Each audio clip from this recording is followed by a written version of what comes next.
அண்ணா ஏறுண்ணே சொல்றேன்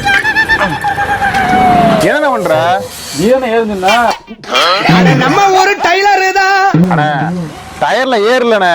அப்படி தெளிவா சொல்லுங்க. வராம ஏறு ஏறு கட்ட முட்டா பாயே வந்து சேர்றான். எவனாக்க ஒரு 101 வைக்கலண்ணே. நக்கல்யா அவனுக்கு அறிவு இருக்கா இல்லையா? நீதான் மெக்கானிக், எவ்வளவு வைக்கணும் தெரியாது உனக்கு? தேங்க்யூ. முடிஞ்சு மூடுண்ணே. நான் பார்க்க வந்த இடத்தை எல்லாம் கொக்கி வச்சு தச்சு புட்டான். நான் தானே பார்த்தேன். அண்ணா மவுத்து மூடிய போட்டு மூணு தெளிவா சொல்லுப்பா. காசு இல்ல வேணாம். வேணாமா? ஏழு காசு கொடுத்து போயா. வேணாம்ண்ணா. பார்த்தியா அதுக்கு காட்டு